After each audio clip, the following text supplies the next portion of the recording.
Kråkan, also known as Chorus Conix, and welcome to Yacc, yet another Crowcast where I pick a game, I play it for a week, and then I talk about it. This week's game is Russian Attack for the Nintendo Entertainment System. It was released in 1987, but originally it was an arcade game published by Konami and developed by Konami. And also there'll be spoilers up ahead, just so you know. But first, a little backstory. Me and my brother had this game as kids. We got it from a place called New Stuff, if I remember correctly. And it's an easy game to pick up and play, and that's what I did this week. So this game starts out with a parachuting sequence, and the text pops up on screen saying something about destroying the enemy's secret weapons. And this is actually a two-player game. You can play with either the blue beret or the red beret. And I don't know about the color scheme and choices, but those are colors that stand out. Not very good camouflage colors. So this is kind of a funny thing. The wiki page for this game says that it's a run and gun, but well, you can get a bazooka, but this game you mainly deal with knives because you're a green beret, so you knife down your enemies. So it's a run and knife game, I guess. Yeah, so you go from left to right and you knife down enemies, and there are specific enemies in military fatigues, cocky fatigues, I guess you call them.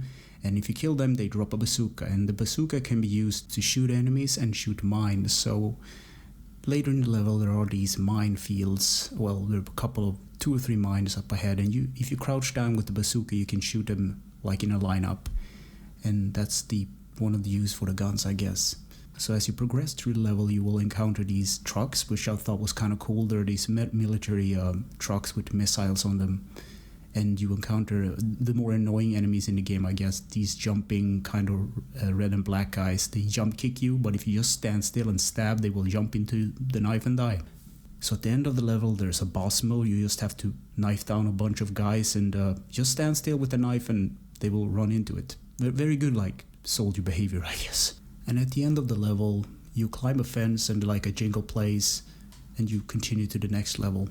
The next level is at an airfield, and there are gunmen in towers that shoot at you, and these annoying, like yellow, orangely overall kind of guys that chase after you with guns and shoot you.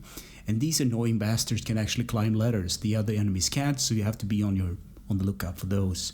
And the boss at the end of the level are these guys in jetpacks. You have to wait for them to get down, and then you can jump, stab them. And at the end of this level, you also climb a fence.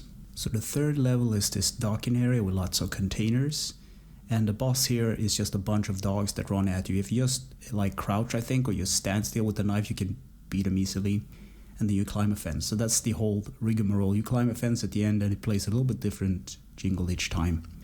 So the fourth level is a military base, and nothing more to that. There's like enemies that drop grenades, and there are lots of mines, and the boss here is a bunch of gyrocopters dropping stuff at you, so you have to jump stab them as well, and then continue to the next level. So the fifth level is the cold base, as I like to call it, but it's like a Russian themed, I guess, snow and everything.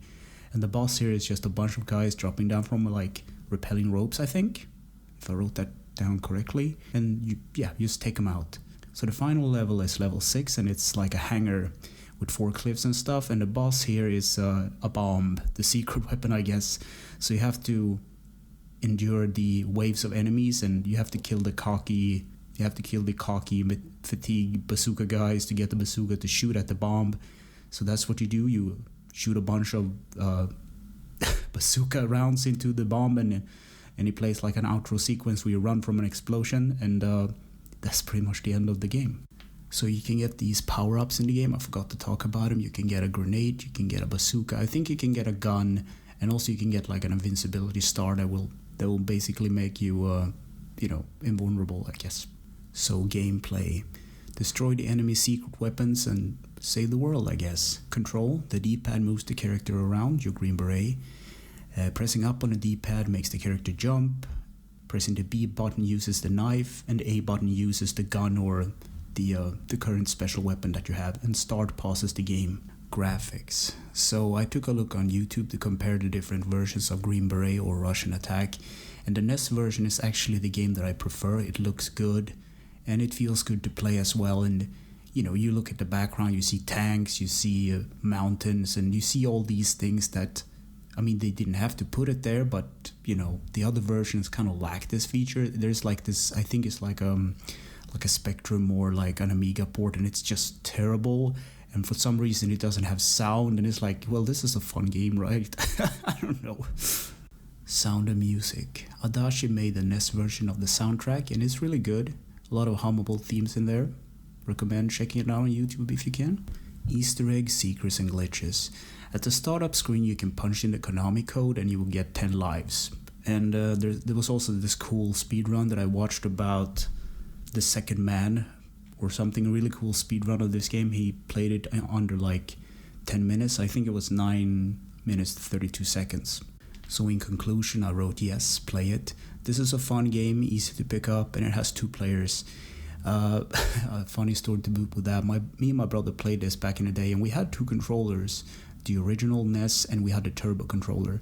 And for you who know, the D-pad of the turbo controller or it's really terrible. It's not even a D-pad. It's like a sliding kind of thing with it's just a terrible way to play it.